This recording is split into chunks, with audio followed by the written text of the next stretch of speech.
en el mes de agosto, en principio, en las PASO del 13 de agosto, y después vendrán las elecciones generales. Pero bueno, vamos a charlar con Natalia Salvo, con la doctora Natalia Salvo, tan querida por nuestros oyentes. Nos hemos enterado el lunes mismo nos enteramos de que lamentablemente Caníbales no va a seguir al aire en la programación de C5N. Era un programa que nos identificaba mucho.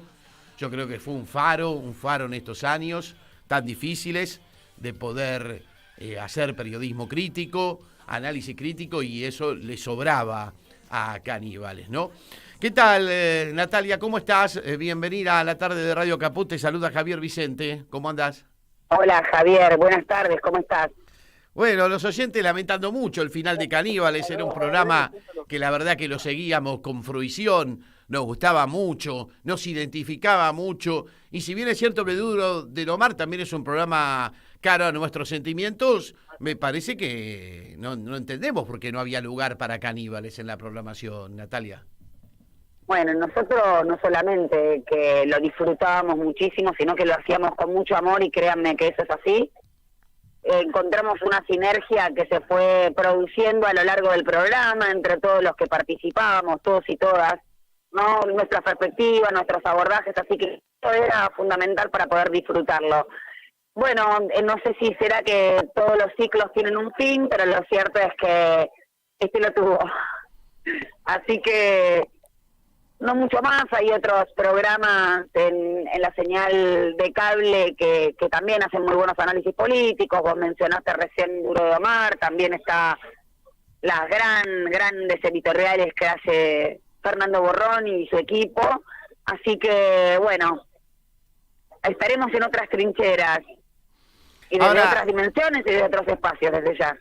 Yo le preguntaba el otro día a Pedro Peretti, que también participaba del programa, si por ahí la decisión no tiene que ver más con un perfil de campaña, en el sentido de que tal vez programas como Duro de Lomar son más orgánicos en la opinión de los panelistas, y ustedes practicaban un pensamiento crítico más allá de la adhesión que tienen al campo nacional y popular y al ideario kirchnerista, ¿no?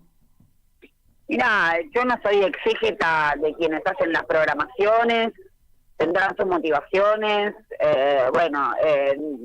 desde ya que hay una búsqueda por audiencia, y en función de esa búsqueda de audiencia se habrán tomado determinadas decisiones.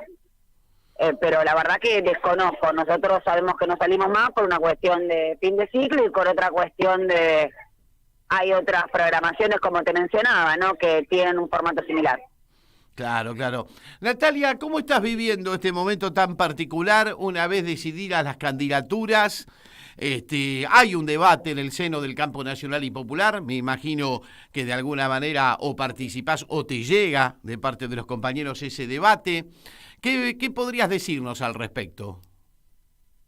No, hay un debate muy importante que me tiene que ver con no solamente quienes tenemos enfrente, porque esto de que no es importante que tenemos enfrente, que ya votamos a alguien porque nos dijeron que había que votarlo, bueno, tenemos que ver que tenemos enfrente una derecha conservadora tremenda, que está proponiendo la represión a la protesta social. Es decir, antes proponían la exclusión y lo maquillaban. Hoy prometen la exclusión, la represión y la extinción también. Y eso es todo el arco político de la derecha, halcones y palomas.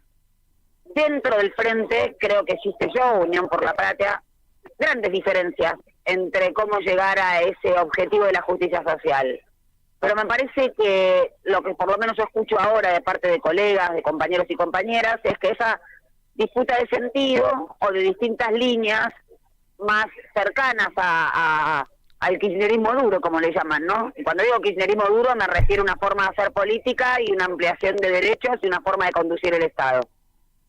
Bueno, hay que darlas desde adentro, ¿no? Creo que esas son las discusiones que estamos viendo, porque ya que tenemos ejemplos provinciales de cómo gestiona el Estado de la derecha, como Jujuy, no me parece una cuestión menor para tener en consideración, ¿no? Nosotros tenemos, creo, y cuando digo nosotros, hablo de todo el campo nacional y popular, en prescindencia de los epítetos. Una idea de ampliación de derechos para todos y todas, incluso quienes no votan a ese proyecto político y creen en un Estado reducido, por ejemplo. Ahora, desde el otro lado están proponiendo directamente un Estado para pocos y con represión. Entonces, ahí me parece que hay dos proyectos totalmente distintos. Creo que es un punto de inflexión para la política, pero se tiene que jugar desde adentro. Claro, claro. Y en ese sentido, a vos, por ejemplo, la candidatura de Juan Grabois, ¿te parece que es de alguna manera marcar una diferencia, pero dentro del espacio, por ejemplo? Y está dentro del espacio. Uh-huh. Así que eso me parece central. Quiere decir que el punto de unión o la contradicción principal está de acuerdo. Hay contradicciones principales y contradicciones secundarias, ¿eh?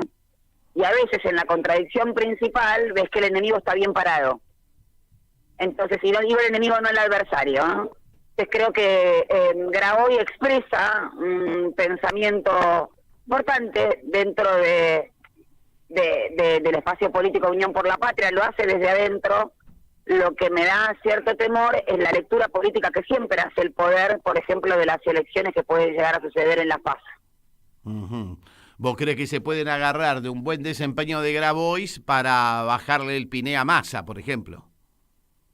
No, yo mira, yo creo que Perón decía que se habla mucho de las ideas, poco de las cosas y nada de las personas. Y yo agregaría eso, que excepto de la conducción, porque la conducción sí ejerce un liderazgo personal, y ejerce un liderazgo personal porque tiene un diálogo y una comunión constante con el pueblo.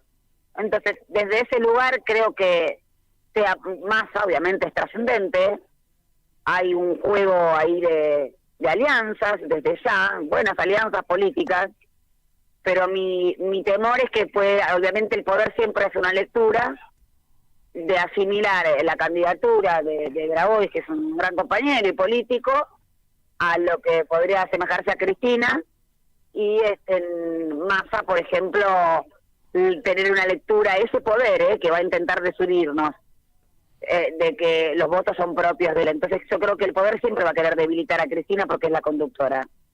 Claro. Entonces va a tratar de asimilar votos minoritarios, que creo que puede llegar a suceder, ¿no? Nadie hace futurología, pero ese es mi temor. La última, Natalia Salvo, y agradeciéndote la charla.